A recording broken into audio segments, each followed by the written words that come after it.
કેમ છો YouTube family, ફરીવાર આપ સૌનું એક નવા બ્લોગની અંદર હાર્દિક સ્વાગત છે। આજે આપણે ગોંડલથી અમદાવાદ આવ્યા છીએ અને અમદાવાદમાં જો તમારે જમવાનું તેમજ નાસ્તો કરવાનું મન થાય ને તો એક જ જગ્યાની મુલાકાત લેવાની રહેશે, ચંદ્રવિલાસ હોટલની। આ જગ્યા ઉપર તમને ખૂબ જ સારી એવી વસ્તુઓ મળી જશે, ફાફડા ગાંઠિયા તેમજ જલેબી અને ઊંધિયું શાક પૂરી એવી બધી વસ્તુ આપને આ જગ્યા ઉપરથી મળશે।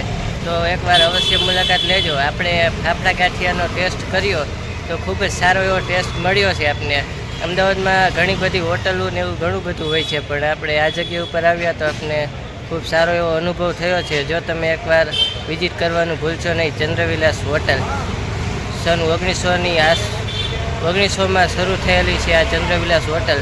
આ જગ્યા ઉપર તમામ દેશભક્તો સરદાર વલ્લભભાઈ પટેલ છે, ગાંધીજી છે, PM મોદી સાહેબ છે, તેઓ પણ આ જગ્યાની મુલાકાત લઈ ચૂક્યા છે। તો એકવાર અવશ્ય મુલાકાત તમે પણ લેજો। ફરીવાર ચાલો આપણે અંદર જઈએ અને ફાફડા ગાંઠિયાનો ટેસ્ટ કરીએ।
આપણી સામે એક ભાઈ આવ્યા છે, તેઓએ પૂરી શાક લીધું છે, તો આપણે તેઓને પૂછીએ કે તેઓને કેવું લાગ્યું અહીંનું જમવાનું।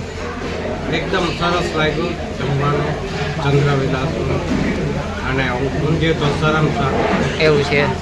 આપણે ચંદ્રવિલાસ હોટલમાં પહેલી વાર આવ્યા છીએ, તો તમારી સાથે વાતચીત કરી રહ્યા છે કે આ જગ્યા ઉપર ઘણા બધા આવી રહ્યા છે લોકો જમવા માટે, તો તમને કેવું લાગ્યું? ખૂબ જ સારું એવું ટેસ્ટ મળતો હશે આપને?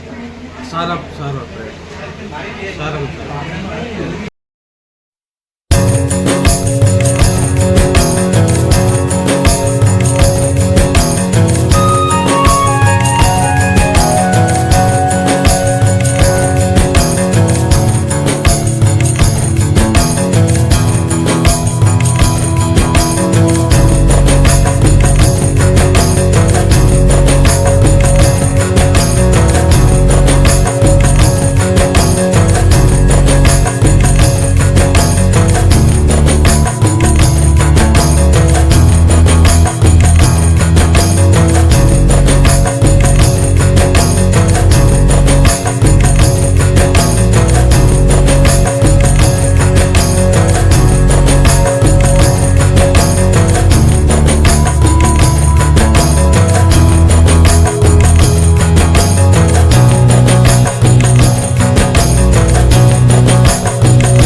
ખાસ આજનો વિડીયો તમને ખૂબ જ ગમ્યો હશે અને હોટલ પણ ખૂબ સારી હતી. જો ક્યારેક તમે અમદાવાદ જવાનું થાય તો એ હોટલની ખાસ મુલાકાત લેજો. ચંદ્રવિલાસ હોટલ ખૂબ જ સારું એવું જમવાનું પણ હતું અને ઘણું બધું જાણવા અને જોવા પણ મળ્યું. ખાસ આપને ઇતિહાસ જાણવાનો ખૂબ હું શોખીન છું, એટલા માટે એ હોટલની ખાસ મુલાકાત લેવાની જ હતી મારે. ઘણા ટાઈમથી જ્યારે અમદાવાદ જતો ત્યારે નામ સાંભળ્યું હતું પણ એડ્રેસ જોયું નહોતું. આજે તો ખાસ અમદાવાદ જવાનું થયું એટલે હોટલની એક મુલાકાત લીધી અને ખૂબ મજા આવી. તમે જ્યારે અમદાવાદ જાઓ ત્યારે એક મુલાકાત લેજો એટલે તમને પણ ખ્યાલ આવે કે ઐતિહાસિક અને જોવાલાયક જે આપણો વારસો છે તે જાળવણી એ હોટલમાં થયેલી છે. ખાસ તમને આજનો વ્લોગ ગમ્યો હોય તો લાઇક, શેર તેમજ સબસ્ક્રાઈબ કરજો અને ફરીવાર આપણે મળીએ નવા વ્લોગમાં. ત્યાં સુધી બધાને જય માતાજી, જય દ્વારકાધીશ, હર હર મહાદેવ.